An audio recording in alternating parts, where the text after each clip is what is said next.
नाजरीन आदाब। रियासती वजीर तिब्बी तालीम डॉक्टर शरण प्रकाश पाटिल की सरकर्दगी में नौ मुंतखबा रुकन पार्लियामेंट जनाब राधा कृष्णा धोडमनी को सेडम तालुके में शानदार पैमाने पर मुनक़दा जलसे में तहनीत पेश की गई। एमपी मौसूफ ने अवाम से खिताब किया। इस मौके पर MLC जगदेव गुत्तेदार, मुमताज अवामी रहनुमा खलील अहमद सेठ के अलावा शुरपुर के MLA वेणुगोपाल नायक व दीगर मौजूद थे।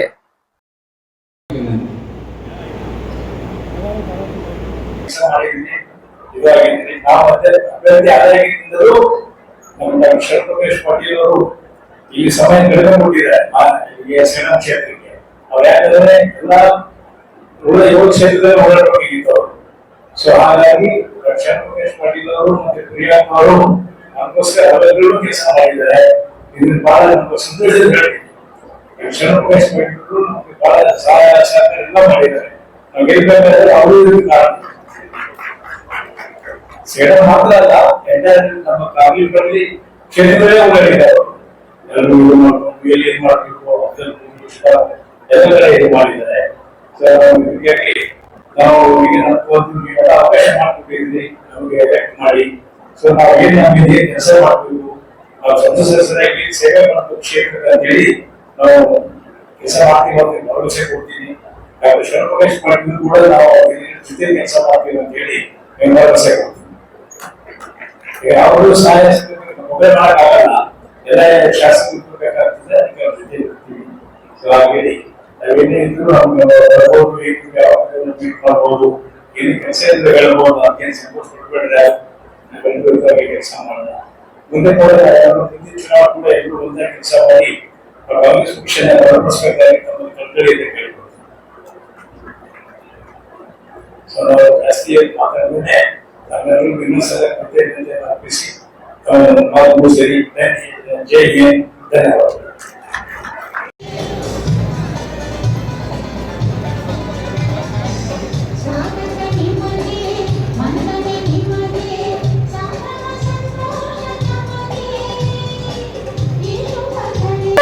ಟಾರ್ಚ್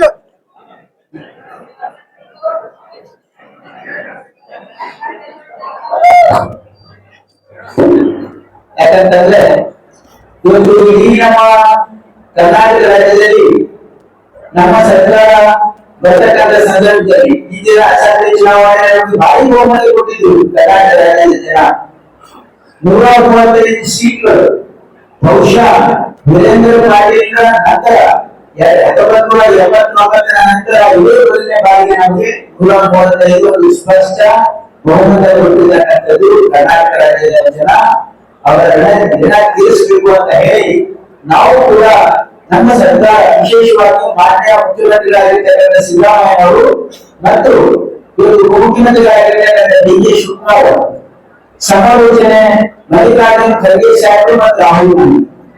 ಯಾಕಂದ್ರೆ ಈ ದೇಶದ ಬಹಳ ಒಂದು ಈ ದೇಶದಲ್ಲಿ ಒಂದು ವಾತಾವರಣ ಏನಂತಂದ್ರೆ ಈ ಬಾರಿ 4 ಸೀಟ್ ಗೆದ್ದರೆ ಬಿಜೆಪಿ ಅಪ್ಪಿವಾದ 400 ಪಾರ್ ಅಂತ ಹೇಳ್ತಾ ಇದ್ರು ಬಿಜೆಪಿ ಅವರು. ಕಾಂಗ್ರೆಸ್ ಧೂಳಿಪಟ ಆಗಿದೆ. ಹಾಗಾಗಿ ಇವತ್ತು ಈ ದೇಶದಲ್ಲಿ ಕಾಂಗ್ರೆಸ್ ಅಸ್ತಿತ್ವ ಇರೋದಿಲ್ಲ, ಚುನಾವಣೆ ಆಗ್ತಕ್ಕಂಥ ಒಂದು ವಾತಾವರಣ ಸೃಷ್ಟಿ ಮಾಡತಕ್ಕಂಥ ಪ್ರಯತ್ನ ಮಾಡಿದ್ರು. ಆದರೆ ಈ ದೇಶದಲ್ಲಿ ಈ ಒಂದು ಬಿಜೆಪಿಯ ಕೋಮುವಾದದ ವಿರುದ್ಧ ಎರಡು ನಾಯಕರು ಈ ದೇಶದಲ್ಲಿ ಬಹಳ ದೊಡ್ಡ ಪ್ರಮಾಣದಲ್ಲಿ ಹೋರಾಟವನ್ನು ಮಾಡಿದ್ರು. ಅದು ಮಲ್ಲಿಕಾರ್ಜುನ ಖರ್ಗೆ ಸಾಹೇಬರು ಮತ್ತು ರಾಹುಲ್ ಗಾಂಧಿ. ಈ ಇಬ್ಬರು ನಾಯಕರು ಖಂಡಿತವಾಗಿಯೂ ಕೂಡ ಈ ಒಂದು ಸಿದ್ಧಾಂತದ ಮೇಲೆ, ಯಾಕಂದ್ರೆ ರಾಹುಲ್ ಗಾಂಧಿ ಅವರು ಕೂಡ ಸೈದ್ಧಾಂತಿಕವಾಗಿ ಹೋರಾಟವನ್ನು ಮಾಡಿದ್ರು. ಅವರಿಗೆ ಬಿಜೆಪಿಯವರು ಸೋಷಿಯಲ್ ಮೀಡಿಯಾದಲ್ಲಿ ಯಾವ ರೀತಿ ಅವಹೇಳನಕಾರಿಯಾಗಿ ಅವರು ಮಾಡಿದ್ರು ಕೂಡ ಇವತ್ತು ರಾಹುಲ್ ಗಾಂಧಿ ಅವರು ಭಾರತ್ ಜೋಡೋ ಯಾತ್ರಾ ಮಾಡೋದ್ರ ಮುಖಾಂತರ ಕಾಶ್ಮೀರದಿಂದ ಕನ್ಯಾಕುಮಾರಿವರೆಗೆ ಈ ದೇಶದ ಸಾಮಾನ್ಯ ಜನರ ಏನು ಸಮಸ್ಯೆಗಳಿವೆ, ಇವತ್ತು ಸಾಮಾನ್ಯ ಜನರ ಬದುಕನ್ನ ನಾವು ನೋಡಿ ವ್ಯವಸ್ಥೆ ಸುಧಾರಣೆ ನಾವು ಬರಬೇಕು ಅಂತಕ್ಕಂಥ ಒಂದು ಮನೋಭಾವದಿಂದ ಇವತ್ತು ಭಾರತ್ ಜೋಡೋ ಯಾತ್ರೆಯನ್ನ ಮಾಡಿದ್ರು. ಮಲ್ಲಿಕಾರ್ಜುನ್ ಖರ್ಗೆ ಸಾಹೇಬರು ಚುನಾವಣೆಯಲ್ಲಿ ನಮ್ಮ ಹಿನ್ನಡೆ ಆಗಿದ್ರು ಕೂಡ ಇವತ್ತು ಕಾಂಗ್ರೆಸ್ ಪಕ್ಷವನ್ನ ಗುರುತಿಸಿ ರಾಜ್ಯಸಭೆ ವಿರೋಧ ಪಕ್ಷದ ನಾಯಕರನ್ನಾಗಿ ಮಾಡತಕ್ಕಂಥ ಉದ್ದೇಶ ಏನಿದೆ, ಇವತ್ತು ಈ ದೇಶದಲ್ಲಿ ಮೋದಿಗೆ ಸರಿಸಾಟಿಯಾಗಿ ಯಾರಾದ್ರೂ ನಾಯಕ ಇದ್ರೆ ಅದು ಅಧಿಕಾರ ಖರೀದಿಸಲು ಅಂತಕ್ಕಂಥ ವರ್ಗಾವಣೆ ಇಡೀ ದೇಶದಲ್ಲಿ ನಡೀತಾರೆ. ಕಲಬುರಗಿ ಜಿಲ್ಲೆಯಲ್ಲಿ ಅವರ ಬಗ್ಗೆ ಒಳ್ಳೆ ಜನಾಭಿಪ್ರಾಯ ಇದೆ ಮತ್ತು ಅವರು ಕೂಡ ಯಾವತ್ತೂ ತಮ್ಮ ಕೈಲಾದಷ್ಟು ಒಳ್ಳೆ ಕೆಲಸ ಮಾಡ್ತಕ್ಕಂಥದ್ದು ಪ್ರಯತ್ನ ಮಾಡಿದ್ದಾರೆ.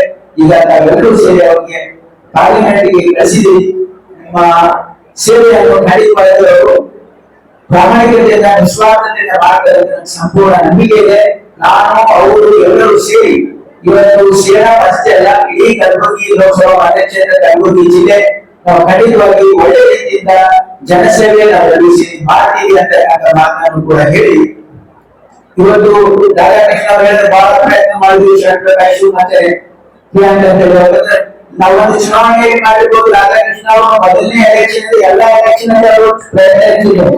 ಯಾವತ್ತೂ ಕೂಡ ನಮ್ಗೆ ಎಲ್ಲಾ ರೀತಿಯಿಂದ ಸಹಾಯ ಸಹಕಾರ ಮಾಡಿರ್ತಕ್ಕಂಥ ವ್ಯಕ್ತಿ ರಾಧಾಕೃಷ್ಣ. ಇವತ್ತು ರಾಜಕೀಯದಲ್ಲಿ ನಾವು ಇಷ್ಟೊಂದು ಒಂದು ಸ್ಥಾನಕ್ಕೆ ಬರಲಿಕ್ಕೆ ರಾಧಾಕೃಷ್ಣ ಅವರ ಕೊಡುಗೆ ಅಂತ ಹೇಳಿ ಯಾವುದು ಕೂಡ ಸಂದೇಶ ಇಲ್ಲ, ಸಂದೇಹ ಇಲ್ಲ. ಅದಕ್ಕೆ ರಾಧಾಕೃಷ್ಣ ಸಾಹೇಬರ ಸೌಮ್ಯ ವ್ಯಕ್ತಿತ್ವ ಮತ್ತು ಸೌಮ್ಯ ನುಡಿಗಳು, ಹೃದಯಕ್ಕೆ ಅಂತಕ್ಕಂತಹ ಮಾತುಗಳು ಮತ್ತು ಅವರ ನಡವಳಿ ಎಂದೂ ಕೂಡ ಸುಳ್ಳು ಹೇಳೋದಿಲ್ಲ. ನಮ್ಮ ಚಂದ್ರಪ್ರಕಾಶ್ ಪಾಟೀಲ್ ಕೂಡ ಹಾಗೆ ಆಗ್ತಿದ್ದು ಕೆಲಸ ಅಂದ್ರೆ ಆಗ್ತದ ಅಂತ ಹೇಳ್ತಾರೆ, ಆಗ್ಲಿಲ್ಲ ಅಂತ ಹೇಳ್ತಾರೆ. ಆದ್ರೆ ಸುಳ್ಳು ಹೇಳೋದು, ವಂಚನೆ ಮಾಡೋದು, ಮೋಸ ಮಾಡೋದು, ಜನರಿಗೆ ದಾರಿ ತಪ್ಪಿಸೋದು ಇದು ಕಾಂಗ್ರೆಸ್ ಸಂಘಟನೆಯಲ್ಲಿ ಇಲ್ಲ ಮತ್ತು ನಮ್ಮ ನಾಯಕರಿಗೂ ಇಲ್ಲ. ಆ ರೀತಿ ನಾವೆಲ್ಲರೂ ಕೂಡ ನಮ್ಮ ನಾಯಕರ ಅವರ ಕೆಲಸ ಗಮನಿಸಿ, ಚಂದ್ರಪ್ರಕಾಶ್ ಪಾಟೀಲ್ ಅವರ ಕೆಲಸ ತಾವು ಗಮನಿಸ್ತಾ ಇದ್ರಿ. ಬರೀ ಅವರು ಕೇಳೋಕ್ಕೋಸ್ಕರ ಅಲ್ಲ, ಅವರು ಚಿಂಚೋಳಿಗೂ ಕೂಡ ನೇತೃತ್ವ ವಹಿಸಿ ಸಣ್ಣ ಯಾವುದೇ ಸಮಸ್ಯೆ ಇದ್ರೂ ಕೂಡ ಸ್ಪಂದಿಸ್ತಾರೆ. ನಮ್ಮ ನಾಯಕರ ಎಲ್ಲ ಗುಣಗಳನ್ನು ನಾವು ಅಳವಡಿಸಿಕೊಂಡು ಮುನ್ನಡೆಯೋಣ ಅಂತ ಹೇಳ್ಬಿಟ್ಟು, ನಾನು ಕೂಡ ಪಕ್ಕದ ಕ್ಷೇತ್ರದಲ್ಲಿ ಸೋತವನು. ನಮ್ಮಲ್ಲಿ ಜಗದೇವ್ ಗುತ್ತೇದಾರ್ ಅವರಿಗೆ MLC ಮಾಡಿದ್ದು ನಮ್ಮ ಕ್ಷೇತ್ರಕ್ಕೆ ಬಹಳ ಅನುಕೂಲ ಆಗಿದೆ. ಯಾಕಂದ್ರೆ ನಾವು MLA ಅಟ್ಲೀಸ್ಟ್ MLC ಆಗಿ ನಮ್ಮ ಕ್ಷೇತ್ರಕ್ಕೆ ಒಂದು ಎಲೆಕ್ಷನ್ ಆಗಿ ಒಂದು ರೂಮ್ ಸಿಗಲ್ಲ. ಈಗ ನಮ್ಮ ಚಿಂಚೋಳಿಯವರು ಎಲ್ಲ ಹೋಗಿ ಎಲೆಕ್ಷನ್ ರೂಮ್ ಅಲ್ಲಿ ಇರ್ತೀವಿ, ನಾವು ವಿಧಾನಸೌಧಕ್ಕೆ ಹೋಗ್ತಕ್ಕಂಥ ಅವಕಾಶ ಇದೆ. ಅದಕ್ಕೆ ತಮ್ಮೆಲ್ಲರಿಗೂ ಕೂಡ ವಿಶೇಷವಾಗಿ ನಮ್ಮ ಆದರಣೀಯ ಸಾಹೇಬರಿಗೂ ಉಜ್ವಲ ಭವಿಷ್ಯ ಸಿಗಲಿ, ಇನ್ನೂ ಅವರು ಎತ್ತರಕ್ಕೆ ಬೆಳೀಲಿ ಅಂತ ದೇವರಲ್ಲಿ ಪ್ರಾರ್ಥನೆ ಮಾಡಿ, ಚಂದ್ರಶೇಖರ್ ಪಾಟೀಲ್ ಅವರು ಮತ್ತು ನಮ್ಮ ಜಗದೇವ್ ಗುತ್ತೇದಾರ್ ಅವರಿಗೂ ಕೂಡ ಈ ಅವಧಿ ಉತ್ತಮವಾಗಿ ಅವರಿಗೆ ಯಶಸ್ವಿಯಾಗಿ ನಿಭಾಯಿಸಲಿ. ದೇವರವರಿಗೆ ಎಲ್ಲ ಶಕ್ತಿ ನೀಡಿ ನಮ್ಮೆಲ್ಲರಿಗೆ ಸೇವೆ ನೀಡತಕ್ಕಂಥ ಆ ಸಾಮರ್ಥ್ಯ ದೇವರು ಕೊಡಲಿ ಅಂತ ಹೇಳ್ಕೊಂಡು ಎಲ್ಲರಿಗೂ ಒಳ್ಳೆಯದಾಗಲಿ ಅಂತ ಹೇಳಿ ನಾನು ಮಾತು ಮುಗಿಸ್ತೀನಿ.